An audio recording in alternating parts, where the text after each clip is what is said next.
For your box bag pattern, which is here, is one of the completed ones, you will be needing your pattern, which you can get from me off the market. You can your main fabric and your lining fabric and your fusible fleece. The fusible fleece I've already actually ironed onto the back, but I'll explain about that in a second. So as where it says on your pattern, I've used 1/2 metre of 45-inch 112 centimetre wide fabric. The reason that I've done that is I've got a 1/2 metre is so I can then have these lovely long ties. Otherwise, if you do a fat quarter, you can actually get it out of a fat quarter, but you won't get this beautiful little bow on it. So that, like I say, that's why I went for 1/2 metre. I've actually made out of this is 1/2 metre, and I would have made 2 bags. So how I've cut this is using the tie guides. I've laid them on, and as you can see, these aren't as long as my ties actually are. So I've used this as a guide, so you could just measure along if you wanted to and cut it that way.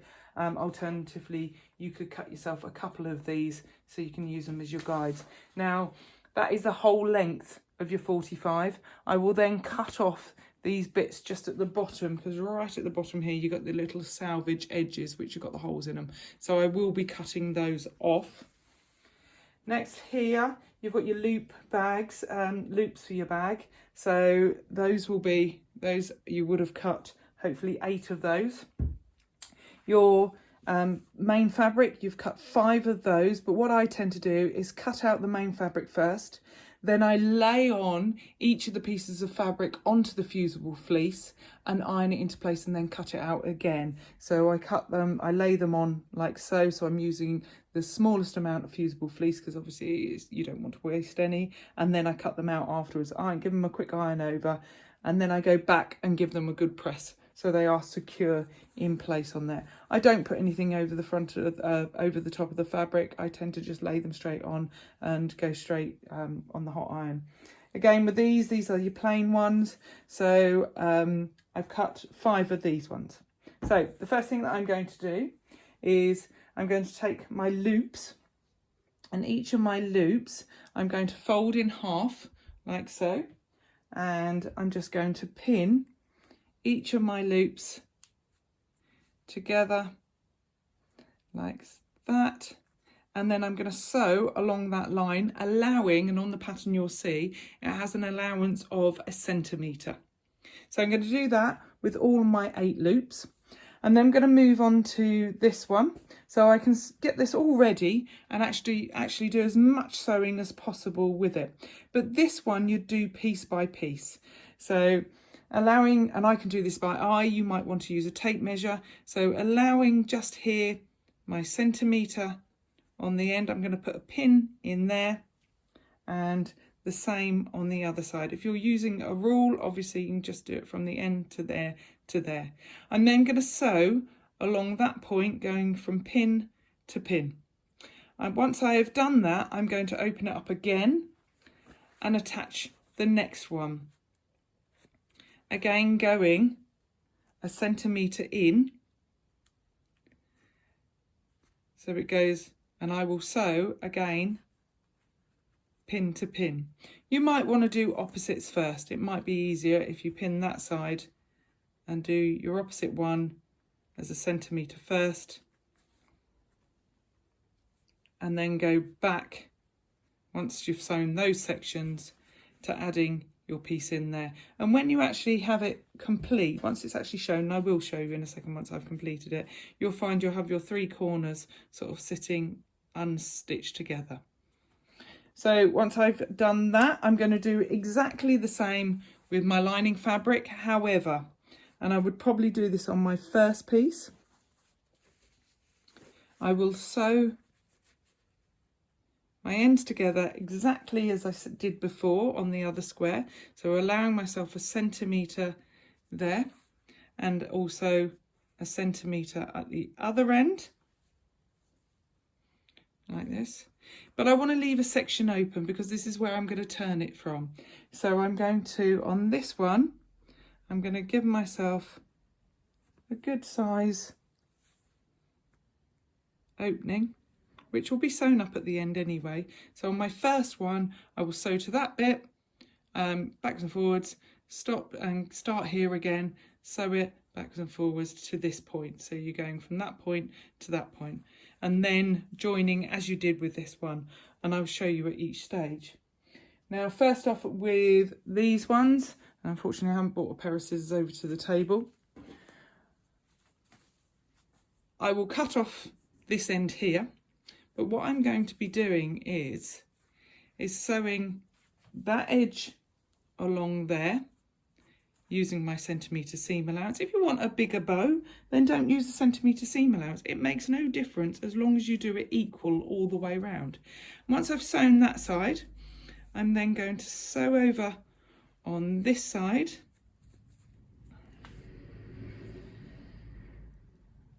like this. So I'm going to sew all the way down that section, but halfway along, so probably where my fold was originally on my fabric, I'm going to leave that section open about there, just so I'm able to turn it through. But again, I'll show you again at that stage. The ends, once I've actually done the sides, I will show you what I'm going to be doing on the ends. At this point, I just want to show you what I meant about letting in the last one. If you fold out your edges, this is of your side panel, so we've got 1, 2 so far added together, and this is putting in the fourth one. So if you line it up along that edge, if you pull this corner out and you can feel where the edge of the fabric is, you then put a pin just there like so, because you know that is your corner piece, and then you're going to do the same with the other one, and there we go. So that will then, you pop that pin into there, so we know that is our seam allowance because it measures up to that amount, and then we're just going to sew straight along from pin to pin using a centimetre seam allowance. So the next stage of the process is I've sewn all these sides together now, so you can see that I've got a start of my box, and then what I'm going to do is just take these corners, so you can see they just naturally want to go in that position, pull out the bottom part there, and again I'm going to pin from that section, from there right down to this bottom section just here, and I'm going to put my pin just about there, but be very careful. Obviously, sewing over your pins, you're going to break your needles. So I would just sew up that section, and I'm going to do that all the way around at each section. Same with my lining fabric. So, and you can see where the opening is there. So on that one, you don't have the opening on the main fabric, as where the lining you have that opening. And again, I'm just going to do another pin there to the top and sew down those lines. So, and then my next one that I'm going to do is I'm going to actually turn through each of my little loops. So these are my loops here. So I'm just going to turn them through. So this is called a rouleau loop turner. I've had this for, oh gosh, nearly 25 years. It's a lovely little tool. It has a little tiny, I don't know if you can see it there, a little tiny hook on the end of it. So what you do is you hook onto the end of your fabric. Using your nail, you push this little loop, you can see it there, this little loop onto it so it grips it, and then all you have to do is slowly, not pushing too, pulling too hard because you'll break the loop, take that off, you've got your loop there, and then turn it through. As easy as that. And like I say, I've had that for about 25, if not longer, years. Right, so then once I've done that, I'm going to do that on each of them, and then I'm just going to give them a press at the back. It doesn't really matter if they're slightly off centre or not, because you're going to then, once you've pressed them along the back, you're going to press them again so they sit in half like that. Then on your ties, so what we want to do is work out, because I've done the edge of this tie now, and because obviously I want through the middle a slightly different colour, your backing is obviously got to be longer or wider than your front fabric. So at this stage, when I've sewn both of them together, you'll get this little hump go through the middle of it. So what I do is I fold edge to edge, Oh, I'm out of pins on that one. And I put a pin at that point. You see there. And then I'm going to put a pin at the other point. And then I'm going to lay those 2 pins on top of one another, because I know that's the middle of both of those. I'm just going to join them together. Now obviously you look at it and you think, oh well, the edges are out, so then I pull out these edges like that, and you can just either push those ones into the center there, okay, and then you pin those down there and there, and you do this on both ends. So once you've done that, you're just going to sew across there, and once we've found, where have I opened up the middle, wherever my middle is, once I find my middle, I'm then going to turn it through on the middle. But what I would suggest you do is push up a little bit of this fabric, okay, first, and then literally just push a pencil in it so it takes you to your opening in the center. Once I've done that stage, I will give this all a press, and I'll show you how I'm going to do that in this stage. I just want to show you what I've done. As you can see that I've sewn across the end there with my 2 edges. Now I want to get rid of some of the bulk on this in order to turn it through. So first off, I'm going to go just in there and take a piece off there. I'm going to also do the same on this little bit. So it's going to take some of the bulk out. And then I'm going to do the edges as well. So obviously not cutting the stitching that I've done across the bottom. I'm going to go like so. And then as I was saying before, to turn it through, what you want to do is get it started by slowly easing that first bit through. Obviously it is a little bit fiddly. If you make your pieces a little bit wider, which would make no difference, it would then allow you to fiddle around a little bit more with it. So I'm just pushing that through to get it started, and once I've done that, I've got a extra long paintbrush. Pen is just easily as good, or pencil, but this obviously hasn't got the lead going through it, so I don't want to get it on anything. And then I just going to carefully push this all the way through to my side opening, which should be somewhere over here. I might have made my side opening a little bit small, but it really doesn't matter. Like so. And I'm going to do the same with the other one, and then when I come to the edges here, what you can do is get yourself a pin, and where your corners are, just there, you put your pin inside and just pull out your corners, and you've lost some of that bulk on there. And the same with this one, so you're pulling out those corners like that, and then you get this lovely little edge on it. So what I'm going to do next is, once I've done the other side, I'm going to give this a press all the way down, but I'm going to slowly take it easy, sewing it, and I'm going to make this sort of pattern all the way down the edge. It doesn't have to be perfect. As I've said in many of my videos, if your best friend with their lovely gift in the bag decides to undo it and criticise it, then they're not much of a friend really, are they, if they're going to criticise your work all the time. But anyway, so that's the next stage. And then once I've pressed everything, I shall be back again. Okay, so now you can see that I've done the outer casing of the box, the lining of the box, the loops I've turned through now and pressed them, and as you can see, there's the join at the back. It doesn't matter really if it's not central or not. I've then folded them in half, ready to put onto the box. So I've done this with all 8 of them. I've given them a press already just along that line, so they're all ready to put onto the box. And I've given a good press to my tie that's going in. So what I've done is, where I've pulled it through, and I can't quite see it, I was here, I've just hand sewn that up together, okay, just there.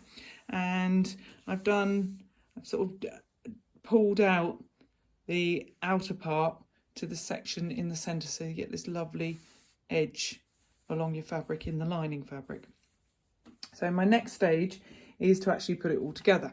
So my band now for the middle is all done, so I don't need to do anything more with that one. Now this is my outer casing, so what I want to do is just turn this through, and I haven't even snipped my threads away, it's up to you if you want to, and I'm pushing my thumb into that corner there, and then I'm just going to push it through, and as you can see you should get a nice rigid square edge. Same with those, so I'm doing them all the way round, so you get this lovely square boxed edge. Now I'm not going to press these because actually I quite like the idea of it being slightly puffy. If you want to just square them off a little bit more, you can push them down. They tend to hold in shape quite well, or if you want to press it, it's completely up to you. So once that's turned through, I'm then going to decide where I want to lay each of these box pieces. Now, the loops. So it's up to you. You could put them so they go just on the corners all the way around and have 4, but then you tend to get these loops when they when it's pulled up. So what I think I'm going to do on my one is I'm actually going to work out where I want to place them in either side, so they go all the way around, but I want a gap still in the middle of each of these sections, just purely because when I do my bow it looks quite nice. So to start off with, I'm going to fold this in half and find out where my centre is on each of the squares. I'm then going to do that again to find out where the centre is on each of those squares. So I'm going to work it out roughly there, and for the sake of it I'm not going to do any more after that. So at that point I'm going to place on one of these loops. So I'm going to put that on top of there like that, and then I'll do that all the way round in each of those points. So I've done it, and when I come to put on the next one, once I've folded this in half, so I'm doing it from where the seam is to the other half of the square. So then I'm going to pop that one on there. Now, like I say, it's up to you. You might want to just put them all the way on those sections. You might just want to put them in the middle, but it's completely up to you where you want to put these. So I'm going to pop that just roughly in the middle on that section there. So I'm going to do that like that. So I'm going to do that all the way around the box. So this pull-up section isn't actually going to be on this corner. You could do it on this corner if you wanted to. You could do 2 on each corner, but have a bigger section in the middle. But I'm going to try it this way. It may not work out as well as I want it to, but trial and error. The last one that I actually did 1 on each corner, there and there, and then I did 1 on each section here. So it was only 7 loops that I used. But this time I want to try something a little bit different. But let's just see how it goes. So I'm going to put those all the way around. I'm then just going to sew them into place. And then once I've sewn them into place, I'm going to put the lining, attach the lining. So to attach the lining, I'm going to put right sides together. So I'm going to put this one over the top, or underneath, sorry, the lining. And then I'm going to attach by pins each of the seams together. So I'm going to attach those, and once I've attached those, I'm then going to sew my centimetre seam allowance all the way round. So I'll do that all the way around. Obviously I'm going to pin it all into place, and then I'll show you the next stage. As you can see, I've now stitched the right side and the lining together now. You can see that I've done, this is the stitch, the top stitch here was where I actually put on the loops, which you can see are inside. So they went on first, and then I put the outer one on. I'm now going to turn it through. So using that little opening that I left on the inside of the lining, I'm just going to push it all through there. And you do think, oh gosh, how the heck is that going to get through there? But actually it does go through a bit with a bit of tugging and pulling. So you just pull that all the way through. If I can get that first bit through, once it starts to go, it'll go a lot easier. So, and obviously you're pulling the lining at the same time because you're turning the whole thing. Oops, I need to turn the actual thing rather than just the lining. So So as you can see, some of the little loops are coming through as well. Obviously I'm being slightly more careful because I don't want the lining to rip, the stitching in the lining that is. So you can see now you've got your lining and your main fabric. You then just push your lining fabric inside, like so, and then you've got all your loops around the edge. Now obviously you've still got this lining that's open in the middle. What I'm going to do, it's up to you if you want to hand sew it or not. I'm not going to do that. I am going to find it, join it together, pin it together here, and then I'm just going to run a little tiny stitch on the inside there. Once I've done that, I'm just going to pull out all of these edges, and even though I've not pressed the rest of it, I'm actually going to press this bit flat. Some people might even want to put a stitch along it, but I don't really want to do that because I don't really want any stitching showing. So I'm just going to push those all the way through like that, and then I will run my tie all the way around it, and I'll show you when I'm complete. So here is the completed gift bag. I've pulled it all through, turned it through, given it a good press, placed the cord around the top, and as you can see where the gaps are in between, so it's a nice amount of gapping, and then a nice space at the front for putting your nice big bow on the front of the gift bag. So we just pull it straight up however you want it done, and you then tie your bow. So there we are, as simple as that. So this one, I've done another one here, so this is a slightly smaller one, so I've used the same pattern, but I've actually cut down the squares a little bit more, because as long as you cut the squares all the same size, it's absolutely fine to go slightly smaller with them. And as you can see on the top, I've actually made these little tabs a little bit smaller, and I've done the bow in the same fabric. So you know, you alter it to however you want it to suit the gift. I've spaced it exactly the same, but you have these tiny little gaps when it's pulled up, opposed to if you didn't have as many. And in this one I actually left the whole of the front open, which I don't think works so well, because I put the tabs on each of the corners and then one in between. But you seem to have this big gap at the front there. It's quite nice because you've got the smaller gaps all the way around the back, and it does make the bow sit nicely, but I just preferred it, I feel, with them all the way around. But it's all your choice. Anyway, there we go. Enjoy.